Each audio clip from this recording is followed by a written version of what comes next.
Assalamualaikum warahmatullahi wabarakatuh. Halo teman-teman semuanya, perkenalkan nama saya Muhammad Zailani. Saya mahasiswa program Magister di Universitas Islam Negeri Sunan Kalijaga, Yogyakarta.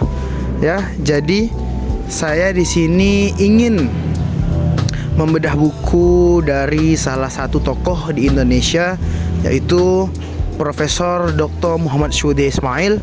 Ya, salah satu bukunya yaitu Perbedaan Hadis Nabi yang Tekstual dan Kontekstual. Baik, yang pertama, siapa sih Syuhudi Ismail itu? Mari kita cari tahu.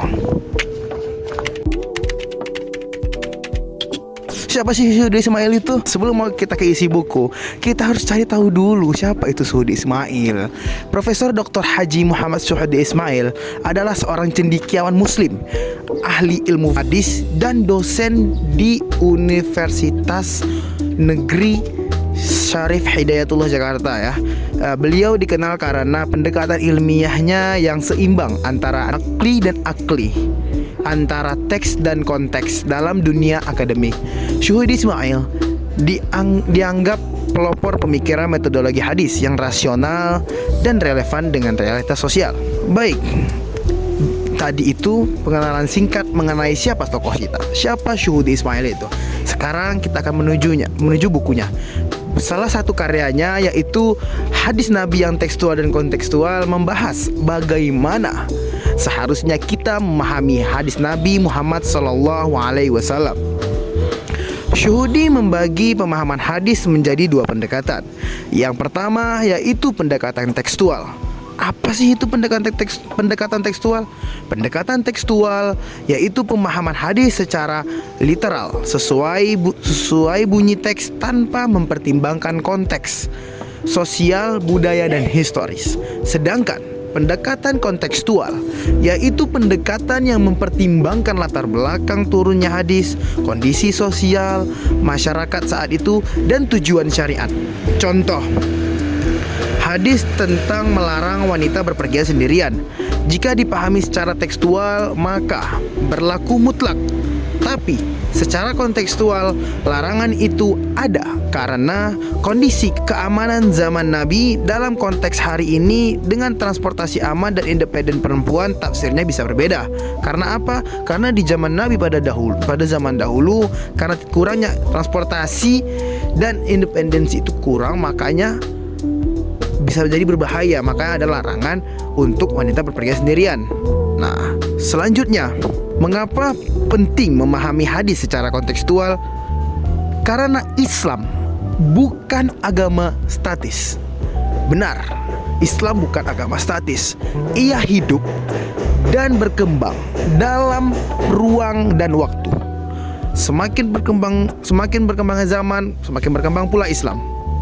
Banyak problem kekinian seperti sosial, gender, lingkungan, hingga teknologi yang tidak cukup dijawab dengan pemahaman tekstual semata. Syuhudi menekankan bahwa bukan hadisnya yang kita tafsirkan ulang, tetapi makna dan penerapannya dalam konteks zaman yang berubah.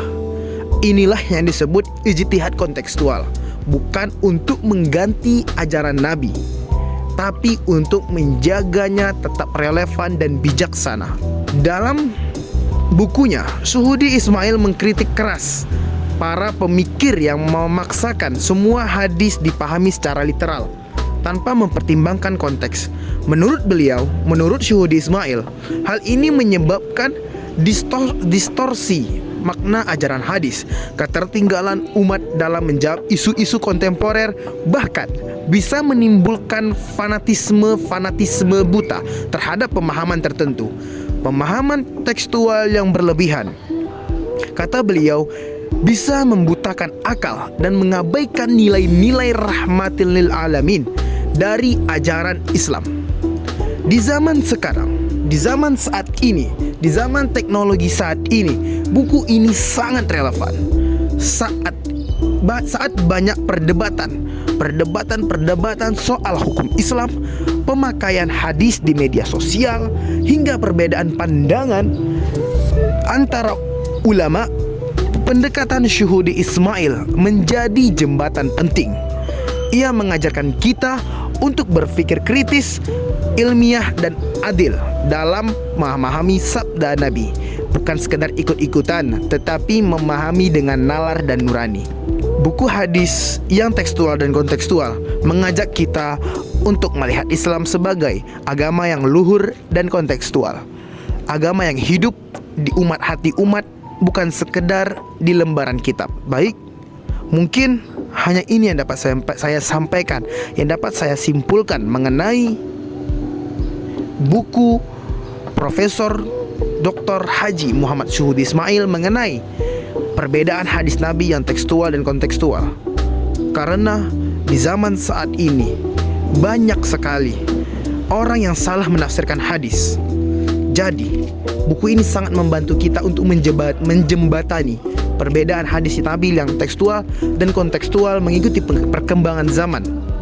Jadi teman-teman sekalian, buku ini sangat penting untuk kita semua. Jadi mari kita pahami hadis Nabi, bukan hanya secara tekstual, tapi secara kontekstual juga. Jadi sekian dari saya Muhammad Jalani, pamit undur diri. Wabillahi taufiq wal hidayah. Assalamualaikum warahmatullahi wabarakatuh.